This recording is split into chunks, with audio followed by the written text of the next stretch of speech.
L'entêtement est un trait de caractère qui empêche les personnes de développer une vision plus large d'elles-mêmes. Cela les empêche d'approfondir leur expérience et les bloque dans une attitude rigide et fermée d'esprit. Cet entêtement provient toujours de l'insécurité de l'ego, qui refuse de voir les choses d'un autre point de vue. L'entêtement limite l'intelligence et la créativité de l'individu, et restreint les possibilités dans sa vie.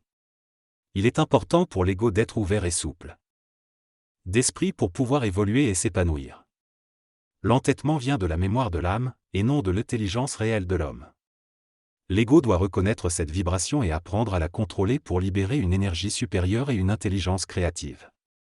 L'entêtement est souvent le résultat d'un manque de discipline dans l'éducation de l'enfant, et il persiste ensuite dans la personnalité de l'individu. L'intelligence créative est affaiblie par cet entêtement, et il est essentiel de reconnaître cette fausse opinion de soi pour retrouver une véritable intelligence. L'homme a besoin d'intelligence réelle et vibratoire pour bien vivre, et ne peut se permettre d'être entêté. L'entêtement empêche également de se lier d'amitié avec des personnes de forte influence, car elles reconnaissent cette attitude rigide. L'entêté se retrouve souvent avec des personnes faibles qui deviennent ses esclaves, ou choisit de vivre seul. Cependant, un entêté peut développer une centricité mentale. Lorsque la prise de soi-même devient moins sérieuse. Une telle transformation nécessite généralement des chocs et des remises en question. L'entêté est souvent aveuglé par son ego et son obstination, ce qui le rend incapable de considérer d'autres points de vue. Son entêtement est alimenté par son sentiment d'avoir raison, qui est en réalité une illusion créée par son intelligence inférieure. Cette obstination le rend malheureux car il a du mal à faire preuve de gentillesse et de bonté envers les autres. Il peut essayer d'imiter ses qualités, mais elles ne sont pas authentiques et ne produisent pas la même chaleur humaine que lorsqu'elles sont fondées sur une relation harmonieuse entre l'ego et l'intelligence réelle. L'entêté attire généralement peu d'amis et peut se retrouver isolé à cause de son manque d'intelligence et de sa fermeture à toute expérience extérieure.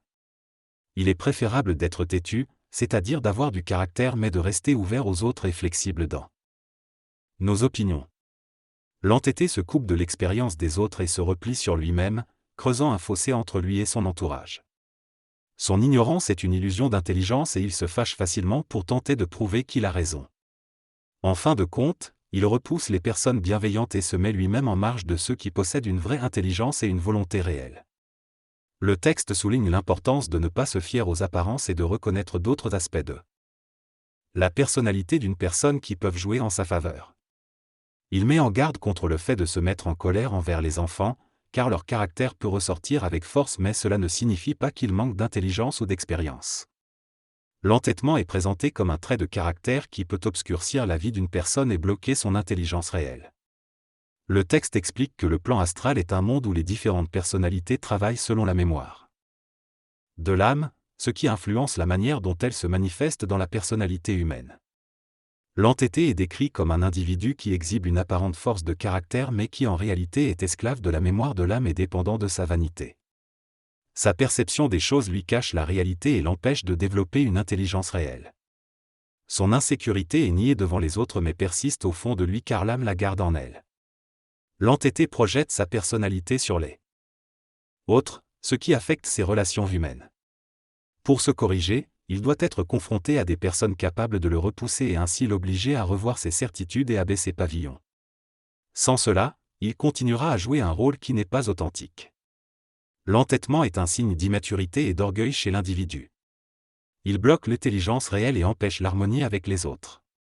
Sur le plan collectif, il crée des divisions et peut conduire à des conflits et à la guerre.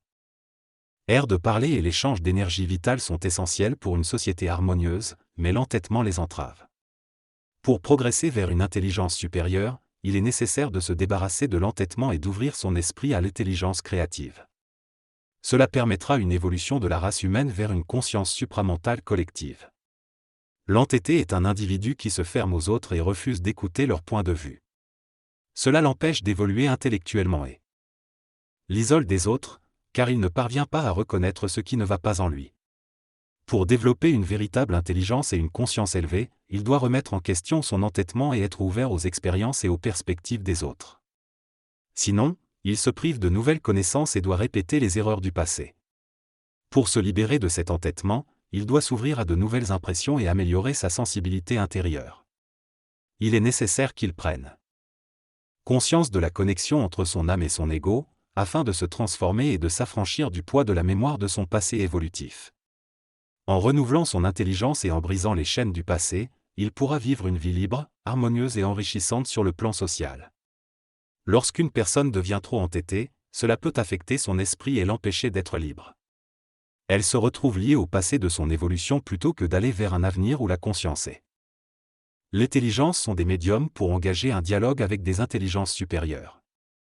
L'entêté mène une vie pauvre car il refuse les points de vue des autres, ce qui pourrait lui permettre de corriger ses erreurs et d'éviter de souffrir inutilement. Pour évoluer, il doit apprendre à s'ouvrir aux autres et à accepter leur point de vue.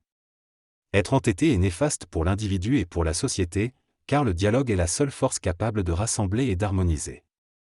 L'entêté doit comprendre que son caractère nécessite une transformation, afin de s'adoucir et de pouvoir bénéficier de l'intelligence d'autrui, tout comme les autres pourront bénéficier de la sienne.